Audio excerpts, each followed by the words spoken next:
హైడ్రా అనేది ఇప్పుడు చాలా ప్రధానమైన భూమిక ఇప్పుడు ఈ సమాజంలో ప్రభుత్వ పరంగా కూడా మనం పోషిస్తున్నాం. దీంట్లో ఇప్పుడు మీరందరూ వచ్చినటువంటి ఇప్పుడు ఈ డిఆర్ఎఫ్ అసిస్టెంట్స్ గా వచ్చిన వారు, డిఆర్ఎఫ్ మేనేజర్స్ వచ్చిన వారు, మీరందరూ కూడా ఇవాళ మామూలుగా మేము తీసుకోలేదు. అంటే ఎవరంటే వాళ్ళు చెప్తే కూడా మేము ఎవరిని కూడా అలా తీసుకోలేదు. మీ అందరినీ రిక్రూట్ చేసుకోవడానికి ఒక విధానం పెట్టాం. ఎస్ఎల్పిఆర్బి అని మీ అందరికీ తెలుసు. మీ అందరూ చాలా మంది కానిస్టేబుల్స్ దానికి కూడా అంత అపేర్ అయ్యారు. ఆ waiting list state level police recruitment board chairman గారు ఉన్నారు, అడిషనల్ డీజీ ఈవి శ్రీనివాసరావు గారు ఉన్నారు, ఆయన సీనియర్ ఐపీఎస్ అధికారి. వారితో మాట్లాడి ఆ లిస్టు తెప్పించి మీ అందరినీ కూడా ఈ దగ్గర ఉన్న ప్రాంతాల వాళ్ళందరినీ కూడా మీ అందరినీ కూడా సెలెక్ట్ చేసుకొని మీ మెరిట్ బట్టి మేము తీసుకుంటూ దాంట్లో సామాజిక కూర్పులు కూడా ఫాలో అవుతూ అందరికీ కూడా అది బ్యాలెన్స్ చేస్తూ మిమ్మల్ని తీసుకోవటం జరిగింది. సో మీరంతా కూడా ఒక రిక్రూట్మెంట్ లో మిస్ అయినా కానీ కూడా మళ్ళీ దాని తర్వాత ఉన్నటువంటి వెయిటింగ్ లిస్ట్ ని బట్టి మిమ్మల్ని తీసుకోవడం జరిగింది.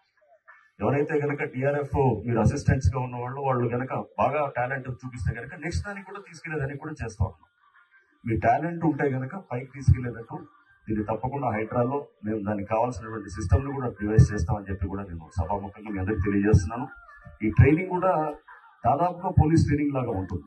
అంటే మీరు పోలీసు లేకపోతే మన ఇప్పుడు ఆర్మ్ ఫోర్సెస్, ఇక్కడ మన ఎస్ఎఫ్ఓస్, ఇదంతా ఫైర్ డిపార్ట్మెంట్, ఇదంతా కూడా మన పోలీస్ అండ్ ఇది ఏదైతే కనుక హోమ్ డిపార్ట్మెంట్ లో ఉన్నటువంటి ఒక డిసిప్లిన్ అనేది, అంటే ఇక్కడ తప్పకుండా మన పైన అధికారి మనకి చెప్తే మనం పాటించేటటువంటి ఒక డిసిప్లిన్ ఉంటుంది అన్నమాట.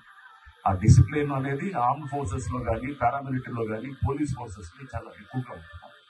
ఆ డిసిప్లిన్ కోసం మీకు డ్రిల్ నేర్పించడం, లేకపోతే మీకు ఇక్కడ ఈ టైప్ ఆఫ్ పీటీ చేపించడం, అందరికీ ఒక యూనిఫార్మిటీ తీసుకురావడానికి అందరికీ కూడా ఒక మంచి డ్రెస్సులు ఇచ్చి అంతా మేము చక్కగా చేసి ఈ ఎన్ని రోజులు ఉంటే ఇది బహుశా ఒక 1 వీక్ ట్రైనింగ్ ఉంటుంది. ఈ 1 వీక్ తర్వాత ఇంకో బ్యాచ్ కూడా వస్తుంది.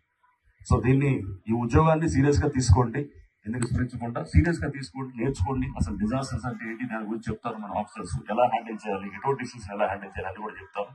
So I wish you all the best. So మీరందరూ కూడా ట్రైనింగ్ ని దిగ్విజయంగా చేసి మా హైడ్రాలో మీ అందరూ కూడా వచ్చి మమ్మల్ని ఇంకా బలోపేతం చేస్తారని చెప్పి కూడా ఆశిస్తూ థ్యాంక్ యూ.